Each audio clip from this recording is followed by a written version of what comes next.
Had the stars been somewhat closer, astrophysics would not have been so very different. The fundamental physical processes occurring within stars, nebulas, and the like would have proceeded unchanged. The appearance of our galaxy, as seen from some far distant vantage point, would have been the same. About the only difference would have been the view of the nighttime sky from the grass on which I lie, which would have been yet richer with stars. And oh yes, one more small change. There would have been no me to do the viewing. All these facts show that there are perfect systems in the universe, consisting of most delicate balances that are essential for life. There can be no doubt that these cannot be the work of an order established by chance or unconscious atoms. The entire universe is full of evidence of the matchless knowledge and infinite might of God, the Lord of the worlds. In the Quran, God reveals that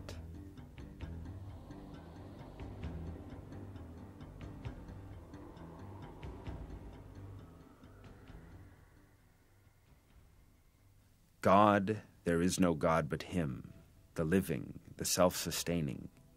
He is not subject to drowsiness or sleep. Everything in the heavens and the earth belongs to Him. Who can intercede with Him except by His permission? He knows what is before them and what is behind them, but they cannot grasp any of His knowledge save what He wills. His footstool encompasses the heavens and the earth, and their preservation does not tire Him. He is the Most High, the Magnificent.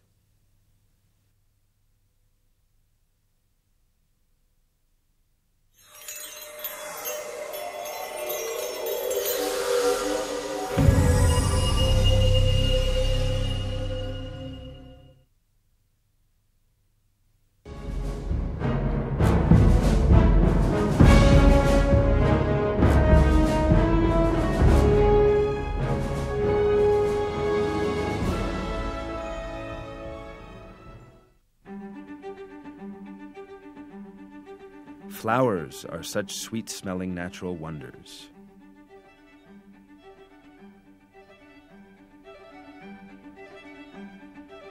Fruits offer their wonderful flavors and catches of vitamins. Trees supply oxygen for living things. These are among the wonderful blessings that God has given to human beings. They are too beautiful, have systems too complex, and provide advantages too indispensable for them to be in the least attributable to chance.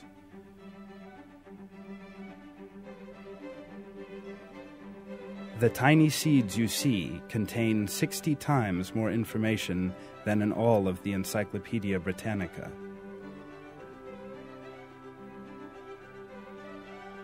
When planted in the ground, the information in the seed will later turn it into a flower or a tree.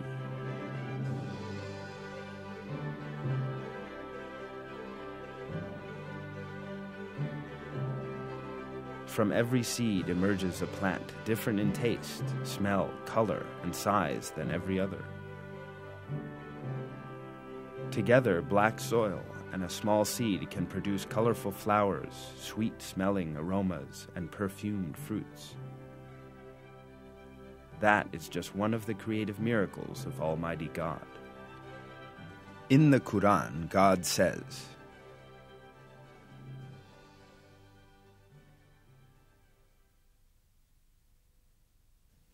"Have you thought about what you cultivate? Is it you who make it germinate, or are we the germinator? If we wished, we could have made it broken stubble. You would then be left to wonder."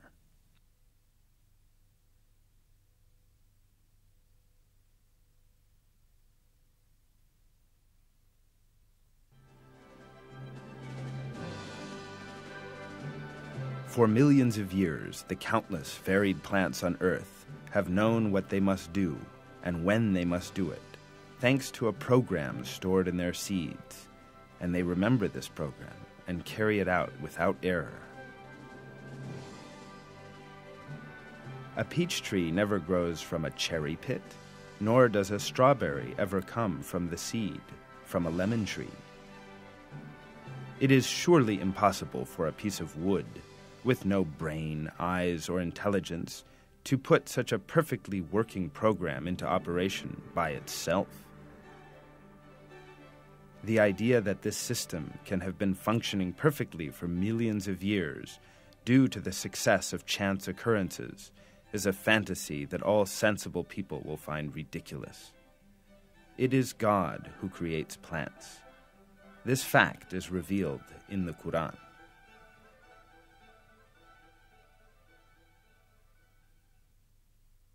It is He who sends down water from the sky, from which we bring forth growth of every kind. And from that we bring forth the green shoots, and from them we bring forth close-packed seeds, and from the spathes of the date palm date clusters hanging down, and gardens of grapes and olives and pomegranates, both similar and dissimilar. Look at their fruits as they bear fruit and ripen. There are signs in that for people who believe.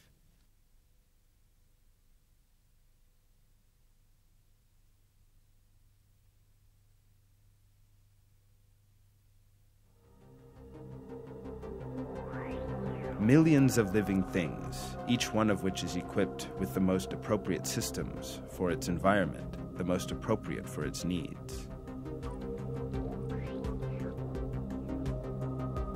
Some are born with powerful muscles, others with highly sensitive ears, some with eyes created to see with enormous clarity underwater, and others with bodies able to withstand the longest of journeys.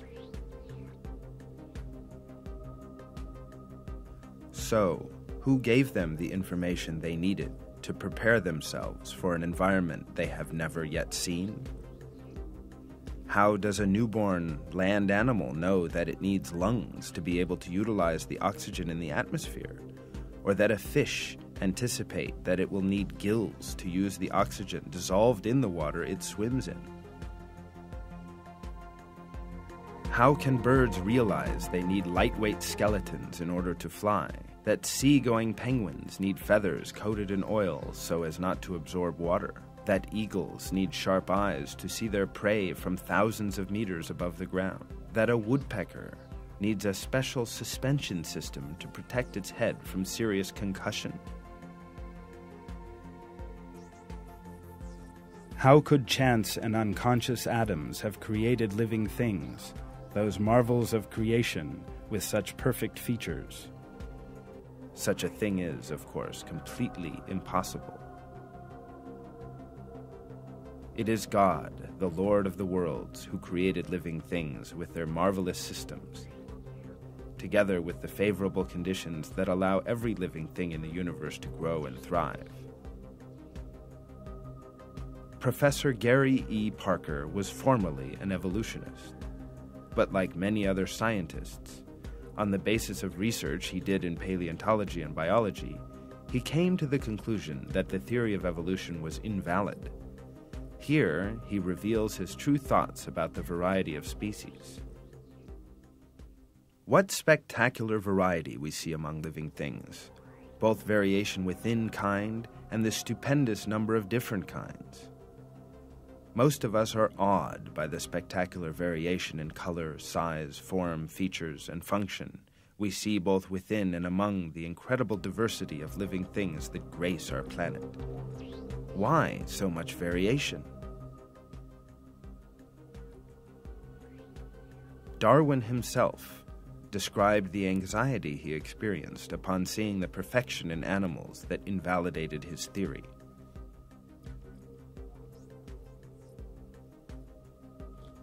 I remember well the time when the thought of the amazingly complex structure of the eye made me cold all over. But I have got over this